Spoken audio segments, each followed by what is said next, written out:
प्रसारण में आ रहा है। क्या आप इससे सहमत हैं कि ये वैश्विक महामारी जो धरती पर छाई है वो एक तरह से उस महिमा की नकल करने की कोशिश कर रही है जो हमारे प्रभु को अंतिम दिनों में मिलेगी? परमेश्वर कहते हैं मैं ऐसे जीता हूँ जैसे पानी सागर पर छाया है। सोचिए उस बारे में, पानी सागर पर छाया रहता है। पानी किसी सागर पर छाया रहता है? हर क्षण सागर का हर स्थान पानी से भरा है कि परमेश्वर कहते हैं कि जैसे पानी सागर पर छाया है, हर तरफ छाया है। और परमेश्वर कहते हैं जिस तरह से वो छाया है मेरी महिमा धरती पर छाएगी। वाह, आत्मा में प्रार्थना कीजिए। वहाँ एक टाइम बूम आने वाला है जैसे कि कुछ टूटकर छूट गया है, डैम टूट गया है और परमेश्वर के आत्मा का ताजगी देने वाला, उद्धार दिलाने वाला जल बस आपके जीवन में बहता है। हालेलुया। क्या आप तैयार हैं पूरे दिन मन ही मन प्रार्थना करने के लिए? चाहे और ज्यादा दिनों की जरूरत हो तब तक, जब तक कि आप जान न जाएं कि जवाब आता है, जो छुटकारा आपको महसूस होता है। कुछ होता है जब आप जुबानों में प्रार्थना करते हैं। आप जानते हैं कि कोई आपसे महान है, कोई है जो आपसे ज्यादा सामर्थी है, कोई जो आपसे प्रेम करता है। आमीन। वो आपके लिए प्रार्थना कर रहा है। जब आप प्रभु के एक बंदे के पास आते हैं और आप उनसे प्रार्थना करने को कहते हैं, आपको तसल्ली महसूस होती है, पर जीवनदायी के रूप में, कोई थेराप्यूटिक जैसा नहीं। जब पवित्र आत्मा आपके लिए प्रार्थना करता है और आप ये जानते हैं, और जब आप प्रार्थना कर रहे हैं मानसिक रूप से, आमीन, दिमागी तौर पर आपको एक शांति मिलती है, क्योंकि आप जानते हैं कि वो जिसके पास सामर्थ्य है वो इस पर काम कर रहा है। जिस पल आप नए सिरे से जन्म लेते हैं, जिस पल आप मसीह पर अपने उद्धारकर्ता और प्रभु के रूप में विश्वास करते हैं कि वो आपके पापों के लिए क्रूस पर मरे, आपके पास पवित्र आत्मा होती है, उस पर संदेह मत कीजिए। Jesus, we lift our hands to you today. There is safety in your love. There is rest in your love, Lord. Oh Lord, you came to us with open arms. And so with open arms we come to you, to your throne of grace, to receive all that you have for us today. Hallelujah. In your hand are the depths of the earth, and the heights are the heavens above. I worship and bow down and kneel before you, my Lord and Maker. In your hand is the breath of my soul. In your love I stand righteous and bold to honor you, my King. Glorify you, my Redeemer.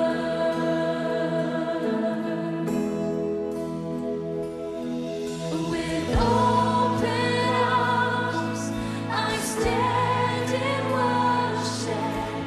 Feel your love's embrace. In reverence I enthrone you, Jesus, lifter of my head. With gratefulness I stand before you, faithful, loving King. I rest in hope, for you are my portion. With thankfulness I sing. आज pastor Joseph Prince के साथ मैं आपसे कुछ ऐसा साझा करना चाहता हूँ कि जो आत्मा में चलने के लिए आपकी बहुत मदद करते हैं। ये असल में एक नई वाचा की प्रार्थना है। मैं इसे कहता हूँ प्रेयर 2.0। और ये कौन सी प्रार्थना है? ये प्रार्थना है आत्मा में प्रार्थना करना, जुबानों में प्रार्थना करना। आज प्रचार के क्षेत्र में और वो सब ये टर्म इस्तेमाल करते हैं आत्मा में प्रार्थना करना, पर बहुत बार उनका मतलब होता है जैसे कि मैं पवित्र आत्मा के दिशा निर्देश से प्रार्थना कर रहा हूं। इसका मतलब क्या है? आत्मा में प्रार्थना करना, आप जानते हैं कि वो पवित्र आत्मा द्वारा नेतृत्व नहीं पाते हैं।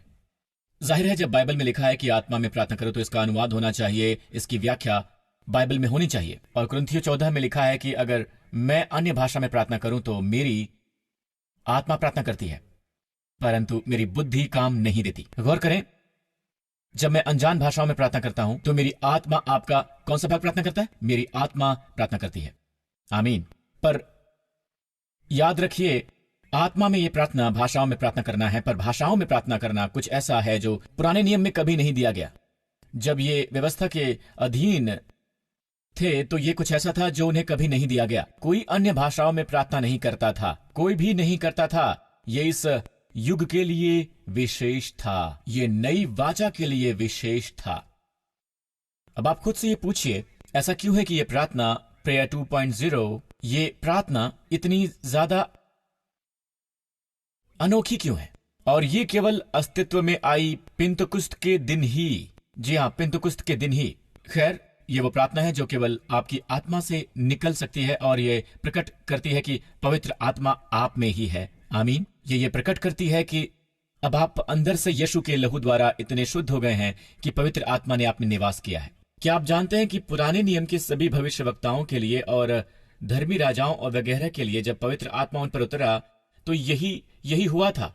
पवित्र आत्मा उन पर उतरता है, उन्हें छोड़ देता है और फिर वापस उन पर आता है पेशन गोई करने के लिए। उनसे पेशन गोई करवाता है और फिर उन्हें छोड़ देता है। आमीन। जैसा कि यीशु ने अपर रूम में कहा था अपने चेलों से, पवित्र आत्मा जो आपके साथ है का मतलब है पुराने नियम की तरह साथ है।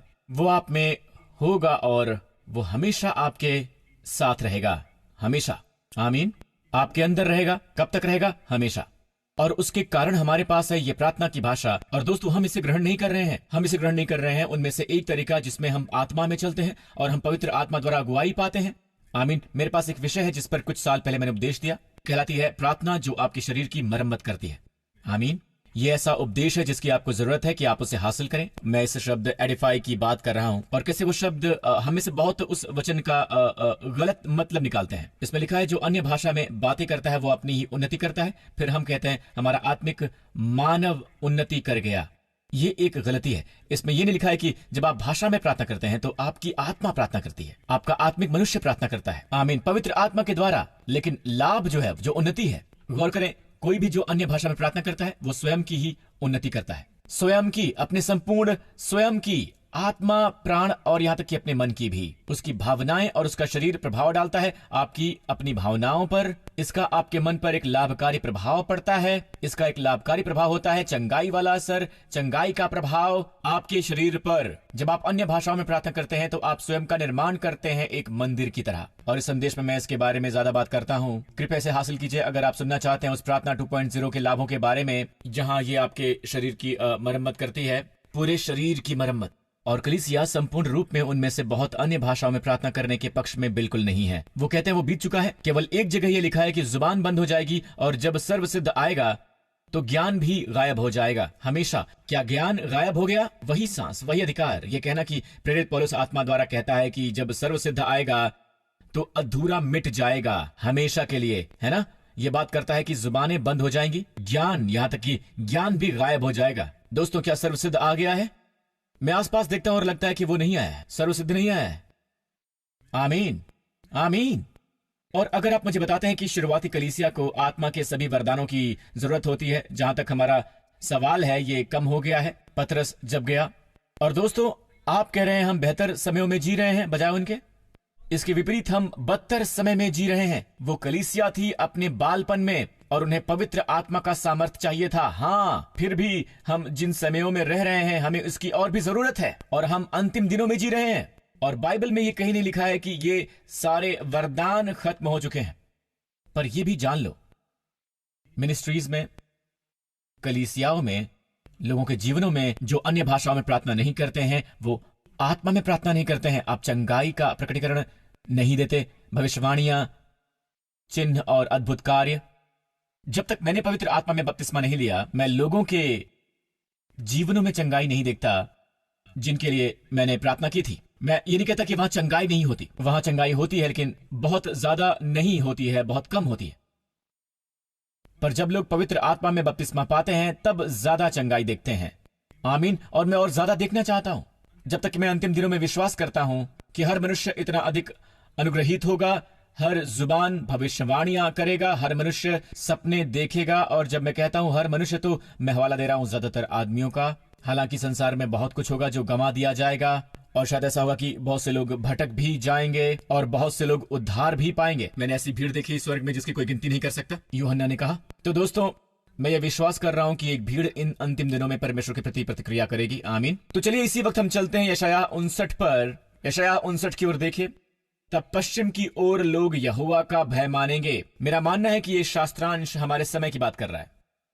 ये मिलेनियम को रिफर नहीं कर रहा है, क्योंकि शत्रु यहां है और पूर्व की ओर उसकी महिमा का भय मानेंगे। मैं आपको उन दिनों के बारे में बताऊंगा जिनमें हम रह रहे हैं, खास करके पश्चिम की, जिसमें अमेरिका है।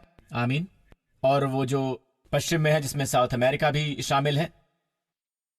पर ईस्ट रिफर करता है सभी एशियन देशों को। और ये सच है कि हमारे इस युग में और इस जमाने में प्रभु यीशु का संदेश, यीशु के नाम की सामर्थ, यीशु के नाम की सामर्थ, उस नाम में जो अधिकार है, वो पश्चिम के द्वारा ही सिखाया गया है। पर इस पर गौर करें, वो मेरे नाम का भय माने, प्रभु का नाम पश्चिम से और उसकी महिमा पूर्व सूरज उगने वाले देशों से। इसे कहना चाहिए पूर्व, है ना, पर उसके बजाय वो कह रहा है उगते हुए सूरज से। परमेश्वर की महिमा पूरे एशिया में फैलने वाली है। आमीन। ये सब मिलकर इकट्ठी होगी। आप इसे सुसमाचार में देखते हैं। इसकी शुरुआत होगी यरूशलेम से, और शुरुआत करते हुए पश्चिम जाना हुआ 2000 साल बाद ये पश्चिम पश्चिम पश्चिम की ओर जा रहा है, घूम कर पूरी तरह से। अब एशियन देशों में कुछ संसार के बड़े चर्च हैं, और फिर हमारे पास ठीक यहीं पर सिंगापुर है, ठीक है, यहाँ। आमीन। और फिर वापस यरूशलेम। आमीन। और परमेश्वर इस वक्त इजराइल में काम कर रहे हैं। बहुत से लोग बदल रहे हैं, उनकी अपनी वाचा के लोग झूठों में इन अंतिम दिनों में उनकी तरफ मुड़ रहे हैं, उनकी तरफ मुड़ रहे हैं। आमीन। तो गौर करें कि हम इस समय में जी रहे हैं। इस समय क्या होने वाला है? जब शत्रु एक सैलाब की तरह आता है, तो वहां एक इशारा है कि इन समय में शत्रु सैलाब की तरह आएगा। अब मैं ये नहीं कह रहा हूं कि ये सीधे हवाला दे रहा है कोरोना वायरस बीमारी का, वो महामारी जिसमें हम हैं, पर क्या आप जानते हैं वो इसमें शामिल है। कुछ जो हुआ जब यीशु के नाम का प्रकाश आया और उस नाम की सामर्थ हम पर और साथ ही पूर्व पर भी प्रकट हुई, और जिससे हमें उसकी महिमा का प्रकाश मिला। आमीन। और महिमा हमेशा अनुग्रह के बाद आती है, क्या आप जानते हैं? और मैं ये नहीं कह रहा हूं कि केवल पश्चिम को ही प्रकाश मिलेगा यीशु के नाम से। मैं ऐसा बिल्कुल भी नहीं कह रहा हूं। जी नहीं दोस्तों, हम एक दूसरे से साझा कर सकते हैं। तो हमारे पास यीशु के नाम का प्रकाश भी है, और पश्चिम में भी उसकी महिमा का प्रकाश होगा, हमारे साथ साथ पश्चिम में भी। आमीन। पर ऐसे समय में जब शत्रु, क्या आप इससे सहमत हैं कि ये वैश्विक महामारी जो धरती पर छाई है, वो एक तरह से उस महिमा की नकल करने की कोशिश कर रही है जो हमारे प्रभु को अंतिम दिनों में मिलेगी? ऐसे जीता हूं जैसे पानी सागर पर छाया है। परमेश्वर कहते हैं पानी सागर पर छाया रहता है। पानी कैसे सागर पर छाया रहता है? हर क्षण सागर का हर एक स्थान पानी ही पानी है। ये इतना ज्यादा फैला हुआ है। प्रभु कहते हैं कि जैसे पानी सागर पर छाया हुआ है, मेरी महिमा धरती पर छाएगी। वाह! तो शैतान इसकी नकल कर रहा है कि वो कोरोना वायरस लेकर आ रहा है। वो ला रहा है कई किस्म की चीजें जो कोशिश करेंगी इस धरती को ढांकने की, सैलाब की तरह। पर शैतान कभी भी बराबरी नहीं कर सकता है परमेश्वर की और उनके महिमा की। आमीन। क्योंकि यहां लिखा है, क्योंकि जब शत्रु महानद की चढ़ाई करेंगे, तब यहोवा का आत्मा उसके विरुद्ध झंडा खड़ा करेगा। यहोवा का आत्मा, इब्रानियों में वहां खड़ा करने के लिए शब्द है, साथ ही वहां एक और शब्द भी है कि जो उसे भयभीत कर देगा। वो एक महानद की तरह आता है, पर प्रभु का आत्मा उसे खत्म कर देगा, वो उसे नष्ट कर देगा, बिल्कुल एक झटके में नष्ट कर देगा आपकी जिंदगी से। तो आप प्रार्थना करते हैं, शकराबा बाराबा शुकुरो बहाया मानतिरे बकाराबा शुकुरो बराबा हराबा थारू मोशिकाराबा हंटरा बहाया। आमीन। आप उसे अपने जीवन से खदेड़ देंगे। मुझे अच्छी अमन मिल सकती है। इफिसियों 6 के 7वें आर्टिकल में ये लिखा हुआ है, ये लिखा हुआ है आत्मिक अस्त्र जो है, जो एक विश्वासी को पहनना चाहिए। ये पहले ही आपको बताता है कि आप अपनी कमर सत्य से कस लें, फिर आप धार्मिकता की झीलम पहन लें। आमीन। आप सुसमाचार के मेल के जूते पहन लें और अपनी तैयारी पूरी कर लें। आमीन। फिर आप विश्वास की ढाल लीजिए, आप उद्धार का टोप पहनिए। क्या हमने गिने हैं? 1 2 3 आमीन 4 आमीन, टोप 5 उद्धार और आत्मा की तलवार 6 आइटम हो गए हैं। अब परमेश्वर कभी 6 पर नहीं रुकते हैं। 6 मनुष्यों का अंक है। गोलियत के 3 है, 6 उसके ऊपर छाप दिया गया है। और अगर आप गोलियत की कहानी का अध्ययन करें और दाऊद का उस युद्ध के मैदान में जो गोलियत की मोहर है 666, तो परमेश्वर 6 से अंत नहीं करते हैं। 7वां क्या है? अगला वचन बताता है, चलिए इसी समय उस पर चलते हैं। और ये यंग के लिटरल ट्रांसलेशन पर आधारित है। और उद्धार का टोप पाता है। ये इंपरेटिव मूड है इस महान पाने में। और आत्मा का तलवार पाता है टोप, उद्धार की उम्मीद है, और वो पाता है आत्मा की तलवार जो ग्रीक में परमेश्वर की है रहमा। ये वो रहमा है जो परमेश्वर को कहती है। और कैसे कहती है? कैसे? सब प्रार्थनाओं और विनती के द्वारा। अब ये इतना अच्छा है क्योंकि इस वचन 18 में ये शुरू करता है शब्द डिया से, और डिया हमेशा होता है इस चैनल से या फिर इसके जरिए। दुर्भाग्यवश दूसरे ट्रांसलेशन में, आमीन, किंग जेम्स और उस सब में वहां ये शब्द डिया है ही नहीं। ये बस शुरू होता है सारा समय प्रार्थना करते रहने से, पर ये सारा समय प्रार्थना करना नहीं है। ग्रीक में शुरू होता है डिया से, और केवल यंग ही है जिसे मैं देखता हूं कि वो उसे ट्रांसलेट करता है। न्यू अमेरिकन स्टैंडर्ड बाइबल में एक फुटनोट है जो ट्रांसलेट करता है उस फुटनोट में, पर यहां लिखा है कि तुम कैसे उद्धार का टोप पहन पाते हो कि आप अपने सिर को सभी मानसिक हमलों से बचा सको। आमीन। डिप्रेशन से, उन सब जलते हुए तीरों से जो हमेशा वहीं आकर लगते हैं आपके मन पर, आपके दिमाग पर। आप उद्धार की आशा कैसे पा सकते हैं? भविष्य की ओर देखते हैं। क्या आपका मन किसी अंधकारमय चीज को देख रहा है? क्या आप किसी उज्जवल चीज के विरुद्ध हैं?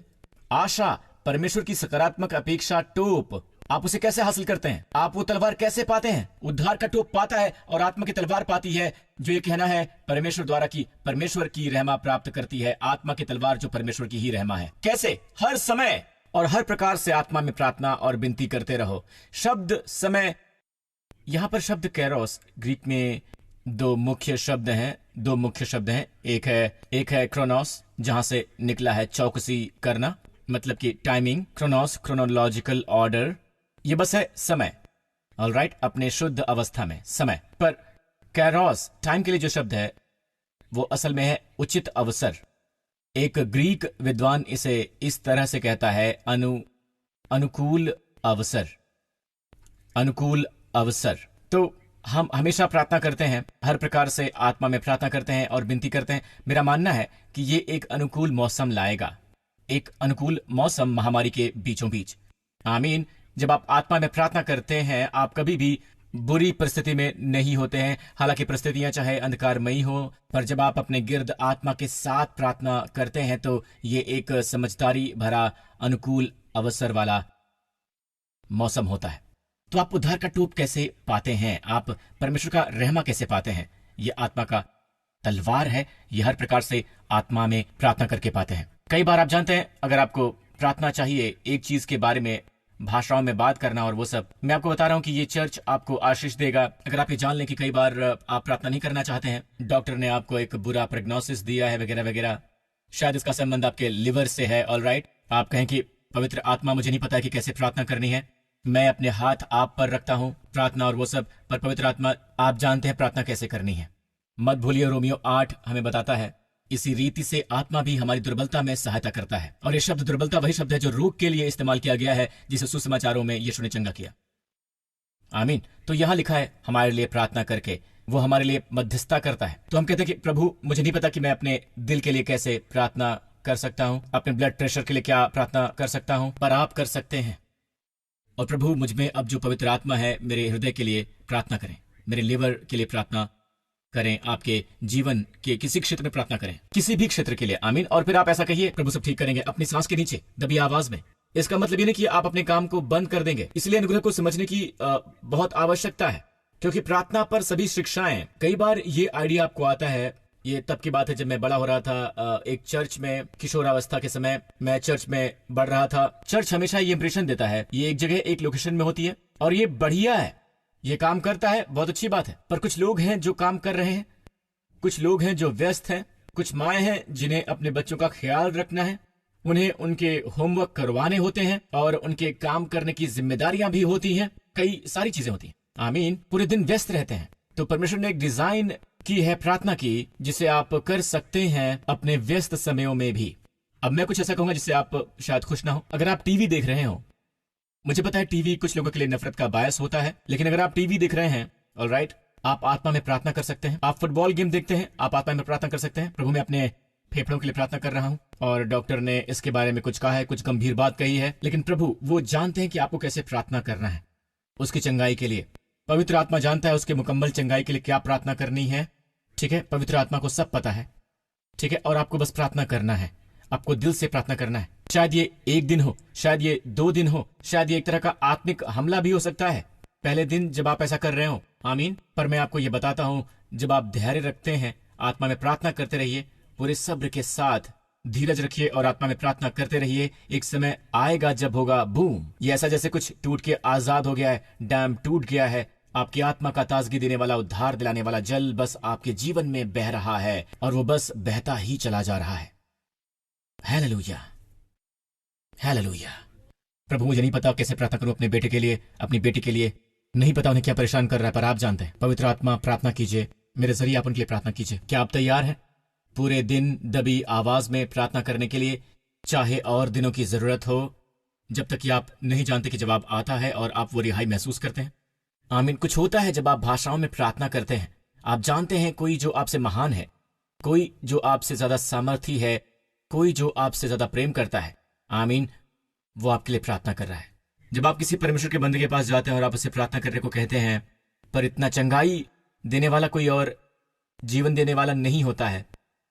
आमीन। जैसा कि पवित्र आत्मा आपके लिए प्रार्थना करता है और आप ये जानते हैं। और जब आप प्रार्थना कर रहे होते हैं, मानसिक तौर पर, आमीन, दिमागी तौर पर आपको एक शांति मिलती है, क्योंकि आप जानते हैं कि वो जिसके पास सर्वसामर्थ है वो इस पर काम कर रहा है। और आप एक सिद्ध प्रार्थना कर रहे हैं, क्योंकि आप अपनी प्रार्थना को घुमा फिरा कर नहीं कर सकते हैं। अपने अज्ञानी शब्दों से या उन शब्दों से जो कि ऑन पॉइंट है ही नहीं, आप नहीं कर सकते हैं। आमीन। ये उन सबके पार जाता है, अनुग्रह उन सबके पार जाता है। ये वो प्रार्थना है जिसने केवल नई वाचा में जन्म लिया है, नई वाचा में। और ये आई है पिंतेकुस्त के दिन ही, पिंतुकुस्त के दिन, बिल्कुल जैसे पहला पिंतुकुस्त था व्यवस्था का दिया जाना। यहूदी लोग आपको ये बताएंगे कि उनका पहला पिंतुकुस्त था जब परमेश्वर ने उन्हें व्यवस्था दी। आज भी वो आपको बताएंगे कि वो शवूत को मनाते हैं, जो है पिंतुकुस्त। फसह के 50 दिन बाद वो पिंतुकुस्त मनाते हैं व्यवस्था के दिए जाने के रूप में। और क्या हुआ? 3000 लोग मर गए। अब नई वाचा में जब पिंतुकुस्त का दिन पूरी तरह से आ गया, गौर करें कि परमेश्वर ने इंतजार किया जब तक कि पिंतुकुस्त का दिन पूरी तरह नहीं आ गया। क्यों? क्योंकि परमेश्वर हमें यह दिखाना चाहते थे कि वो सब पवित्र आत्मा से भर गए थे और वो अन्य भाषाओं में बोलने लगे जब आत्मा ने उन्हें ये बोलने दिया, जब आत्मा ने उन्हें यह बोलने दिया। आमीन। वो सब पवित्र आत्मा से भर गए और वो अन्य भाषा में बोलने लगे और आत्मा ने उन्हें यह बोलने दिया। अक्सर लोग कहते हैं कि ये सब जो ये मम्बो जम्बो मैं नहीं जानता हूं, और शारीरिक लोग उन लोगों को हिकारत से देखते हैं जो लोग भाषाओं में प्रार्थना करते हैं या भाषाओं की जुबान समझते हैं, वो उन्हें हिकारत से देखते हैं। आप जानते हैं बाइबल में क्या लिखा है? आप जानते हैं उन्हें बोलने कौन दे रहा है जब वो अन्य भाषाओं में बोलने लगते हैं? ये वही आत्मा है जिसने उन्हें बोलने दिया ये शब्द बोलना। पवित्र आत्मा, मुझे चेक करना। इस शब्द को देखिए, और यह असल में थायर की डेफिनेशन है जो एक ग्रीक विद्वान थे। थायर कहते हैं ये रोजाना की भाषा का शब्द नहीं है, पर ये उससे संबंधित है जो एक ऊंची बातचीत का हिस्सा है। जब आप भाषाओं में प्रार्थना करते हैं परमेश्वर के कान में, आमीन, स्वर्ग के दृष्टिकोण से ये एक ऊंचे स्तर की चर्चा हो जाती है। ये एक आदरणीय चर्चा होती है। आप कहेंगे पास्टर प्रिंस, मैंने कभी भाषाओं में प्रार्थना नहीं की है। खैर, इसमें मैं आपको बता दूं, जिसमें आप नए सिरे से जन्म लेते हैं, जिस क्षण आप मसीह में विश्वास करते हैं अपने उद्धारकर्ता और प्रभु के रूप में, वो आपके पापों के लिए क्रूस पर मर जाते हैं। आप में पवित्र आत्मा आता है, इस पर कभी संदेह मत कीजिए, कभी भी मत कीजिए। जरा सोचकर देखिए कि जैसे एक गिलास पानी पीना हुआ, आपके पास एक गिलास पानी है और वही स्विमिंग पूल है जिसमें आप डुबकी लगाएं और आपके इर्द गिर्द बहुत सारा पानी है, बहुत सारा पानी। पवित्र आत्मा का बपतिस्मा कुछ ऐसा हुआ। आमीन, आमीन। आपने बपतिस्मा ले लिया है तो बस अपने अंदर की आत्मा पर ही गुजारा मत कीजिए। आमीन। प्रभु को स्वयं में ले जाने दीजिए और पवित्र आत्मा में डूबने दीजिए। आमीन। हम ये नहीं कह रहे हैं कि वो जो भाषाओं में प्रार्थना नहीं करते हैं कमतर नहीं है, नहीं नहीं नहीं, 1000 बार नहीं। हम हर शस्त्र का लाभ उठाना चाहते हैं और उस हर चीज का जो परमेश्वर ने हमारे लिए रखी हुई है, यह सबसे महत्वपूर्ण होना चाहिए। आमीन। एक विश्वासी के अस्त्र में। हालेलुया। आप में से जिन्होंने अपना विश्वास मसीह में डाला है इस वचन के द्वारा, और आप कहते हैं कि आप यीशु में विश्वास करना चाहते हैं, तो इसे अभी कीजिए यीशु के नाम पर और इस प्रार्थना में मुझे फॉलो कीजिए। आपका इस प्रार्थना में नेतृत्व करता हूं। अपने हृदय से ये कहिए, हे स्वर्गीय पिता, मैं मानता हूं कि आप मुझसे प्रेम करते हैं और आपने अपने पुत्र यीशु मसीह को भेजा हमारे पापों के लिए क्रूस पर मरने के लिए। धन्यवाद पिता कि मसीह मेरी जगह पर मरे, मेरे एवज में, मेरे पापों की वजह से। धन्यवाद पिता कि वो मेरी पाप बलि हैं। धन्यवाद पिता, वो परमेश्वर का मेमना है जो मेरे पाप उठाए हुए जाता है। धन्यवाद स्वर्गीय पिता, धन्यवाद पिता कि आपने उन्हें तीसरे दिन मुर्दों में से जिला दिया, अपनी खुशी की घोषणा करते हुए अपने आनंद की घोषणा क्रूस पर उनके पूरे किए हुए काम पर अपनी स्वीकृति के रूप में। धन्यवाद पिता परमेश्वर, अब मैं आज से वो पुराना इंसान नहीं हूं, मैं मसीह में एक बिल्कुल नई सृष्टि हूं और वो सारी पुरानी बातें बिल्कुल बीत चुकी हैं और अब से सारी चीजें नई हो गई हैं। धन्यवाद है प्रभु, यीशु मसीह मेरे प्रभु हैं, यीशु के नाम पर। दोस्तों आमीन। एक बंधुत्व में परमेश्वर देखते हैं, सभी स्वर्गदूत इसे देखते हैं। आमीन। एक ही बंधुत्व में आप अंधकार के राज्य से परिवर्तित होकर परमेश्वर के प्रिय पुत्र के राज्य में आ गए हैं। आप अनुवादित हो गए हैं अंधकार के अधिकार से परमेश्वर के राज्य में, उनके प्रिय पुत्र के राज्य में आ चुके हैं और यीशु के नाम में आप वहीं पर हैं। चाहे जो कुछ भी आपके आसपास हो, यह नकारात्मक हो सकता है, जहां आप चल रहे हैं वहां परमेश्वर का राज्य है, क्योंकि अब आप उस राज्य में हैं। आमीन। प्रभु की स्तुति हो। अगले सप्ताह तक परमेश्वर आपको आशीष दें और आपके प्रिय जनों को आशीष दें। इस पूरे सप्ताह परमेश्वर आपको सलामत और सुरक्षित रखें इस कोरोना वायरस से, हर एक संक्रमण से, हर एक रोग से, हर एक बुराई से। प्रभु यीशु के नाम पर परमेश्वर आपको सलामत रखें। आपका आना और आपका जाना सब में आपको आशीष दें और परमेश्वर आपको पिता अब्राहम के आशीषों से आशीषित करें, अपना मुखमंडल आप पर चमकाएं और आप पर अनुग्रह करें। आप परमेश्वर के अनुग्रह में फले फूलें और परमेश्वर अपना मुखमंडल आप पर उतारें और आप पर और आपके प्रियजनों पर अपना शालोम शांति बरसाते रहें। संपूर्णता और सफलता आपके जीवन में बरसती रहे प्रभु यीशु मसीह के नाम में। प्रभु आपको आशीष दें। Jesus, we lift our hands to you today. There is safety in your love. There is rest in your love, Lord. Oh Lord, you came to us with open arms. And so with open arms we come to you, to your throne of grace, to receive all that